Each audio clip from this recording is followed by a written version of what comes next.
আমার এখানে এখন চলছে মার্চ মাস। আমার সিম গাছে এখনো সিম রয়েছে, ফুলও আছে, সিম ধরছে, আরও বেশ কিছুদিন সিম দেবে। আহ, এছাড়াও আমার সিম গাছে হচ্ছে আমি অনেক সিম পারিনি আগে।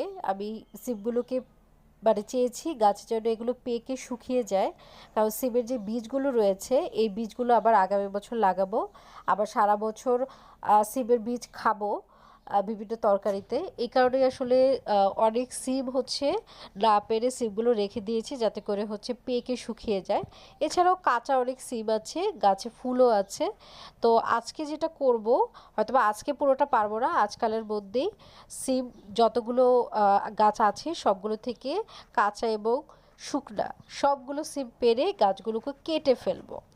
যদিও আমি সিম গাছগুলো যদি রেখে দিই আরও বেশ কিছুদিন সিম পাওয়া যাবে, তারপরেও আমি আজকালের মধ্যেই সমস্ত সিমগুলো পেরে গাছগুলো কেটে ফেলবো। তার একটাই কারণটা হচ্ছে যেহেতু ছাদে গাছ লাগাই, ছাদে ইট সিমেন্টের স্ট্রাকচারে গাছ লাগাই, তো এই গাছগুলো এখন আসলে না কেটে ফেললে আসলে গরমের সবজি লাগানো সম্ভব হবে না, দেরি হয়ে যাবে। তাই আসলে সিম গাছগুলো কেটে আবার নতুন করে মাটি প্রস্তুত করতে হবে, কারণ হচ্ছে একই মাটিতে, টবের একই মাটিতে বা স্ট্রাকচারের একই মাটিতে যদি বারবার গাছ লাগাই তাহলে কিন্তু সবজি ভালো হবে না।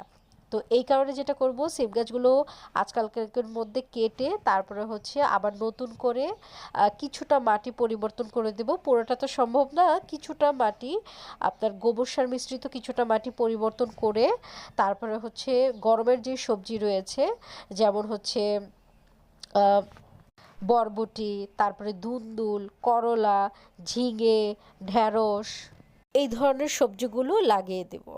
এই সবজিগুলো আসলে গরমের জন্য লাগানোর জন্যই আসলে এখন মূলত সিম গাছ কেটে দিচ্ছি। আসলে গাছ কাটতে তো আমাদের আসলে ভালো লাগে না, যারা আমরা গাছ ভালোবাসি, তবে কিছু করার নাই, যাদের আসলে স্পেস কম, আমাদের এই অল্প জায়গার মধ্যেই সারা বছর আমরা সবজি করি এবং হচ্ছে এক ফসল কেটেই আবার আমাদের মাটি পরিবর্তন করে নতুন ফসল লাগাতে হয়। আমার ছাদ বাগানে কিন্তু আমি নানা ধরনের সবজি করি, আবার বারান্দাতেও আমি বেশ কিছু ধরনের সবজি করি, এই যে যেমন বেগুন, লাউ, কুমড়া, সিম, বরবটি, করলা, ঝিঙে, দুন্দুল, বিভিন্ন রকম ধনিয়া পাতা, এগুলো সবই মোটামুটি করি, সারা বছর জুড়েই করি। এগুলো নিয়ে কিন্তু আমার চ্যানেলে ভিডিও রয়েছে, ওই ভিডিওগুলো কিন্তু আপনারা চাইলে দেখে নিতে পারেন। আমার চ্যানেলে গিয়ে তারপরে প্লে লিস্টে যাবেন, প্লে লিস্টে গেলেই কিন্তু এই বিভিন্ন রকম সবজির প্লে লিস্ট আপনারা পেয়ে যাবেন।